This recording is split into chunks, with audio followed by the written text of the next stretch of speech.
ARP।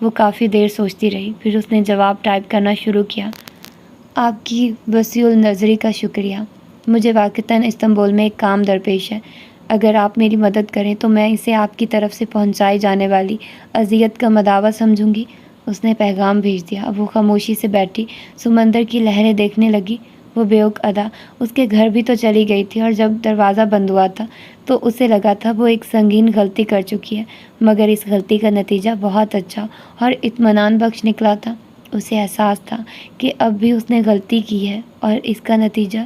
ایک دم فون کی گھنٹی بجنے لگی۔ وہ چونکی اور موبائل سامنے کیا۔ وہی انڈیا کا غیر شناسہ نمبر تھا۔ وہ تو سمجھی تھی کہ ٹیکسٹ پہ بات ہو جائے گی، بہت ہے، مگر اسے اندازہ نہیں تھا کہ وہ فون کر لے گا۔ وہ موبائل سنبھالتی اٹھ کر سامنے منڈیر کے پاس چلی آئی۔ اگر وہ یہاں کھڑے ہو کر بات کرے گی تو جہان تک آواز نہیں پہنچے گی۔ ہیلو، اس نے فون اٹھایا۔ زہ نصیب، آج آپ نے ہمیں کیسے یاد کر لیا؟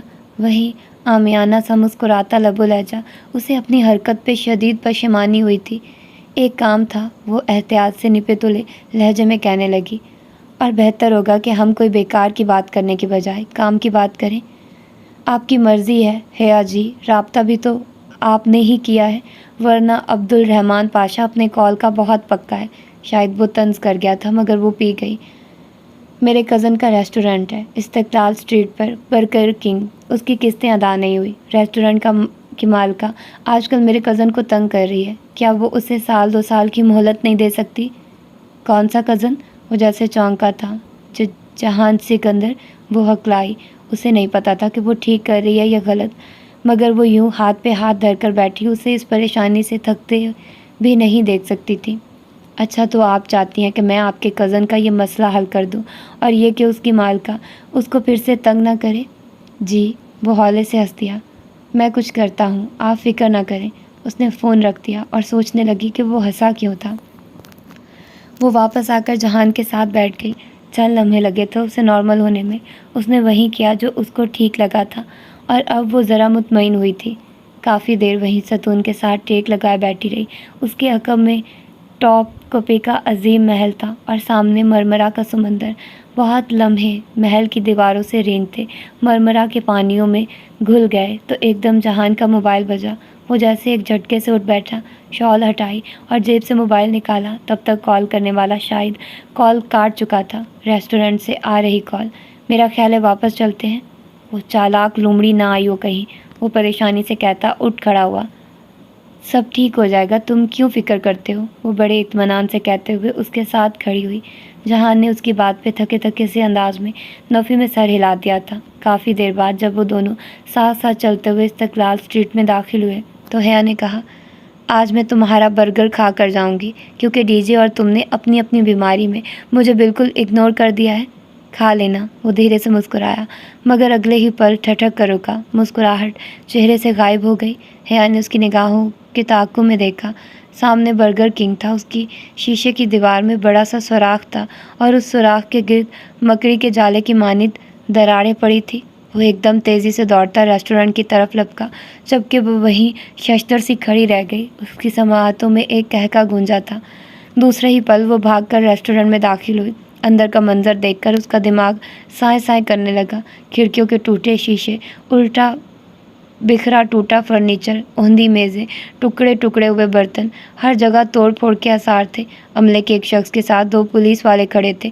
ایک آفیسر ہاتھ میں پکڑے کلب بورڈ پہ لگے کاغذ پر کچھ لکھ رہا تھا۔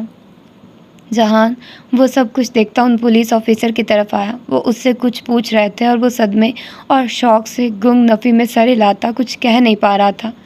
یہ سب کیا ہے؟ اس نے قریب سے گزرتے شیف کو روک کر پوچھا۔ جواباً اس نے تعصب سے سر ہلا دیا۔ وہ گینگسٹرز تھے، ان کے پاس اسلحہ تھا۔ وہ اندر آئے اور فوراً پورا ریسٹورنٹ الٹ دیا۔ پولیس بھی بہت دیر سے پہنچی، وہ کہہ کر آگے بڑھ گیا، اور اس کا دل چاہ رہا تھا وہ پھوٹ پھوٹ کر رونا شروع کر دے۔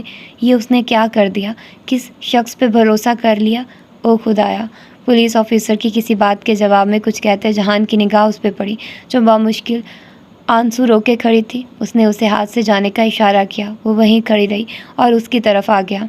تم جاؤ، ٹاکسم سے بس پکڑ لینا، میں تم سے بعد میں بات کروں گا۔ وہ تھکا سا کہہ رہا تھا۔ اس کا چہرہ پہلے سے زیادہ بس مردہ اور تھکن زدہ لگ رہا تھا۔ وہ سر ہلا کر آنسو پیتی پڑ گئی۔ یہ تم نے کیا کر دیا حیا؟ جو اس کے پاس تھا اسے بھی ضائع کرا دیا۔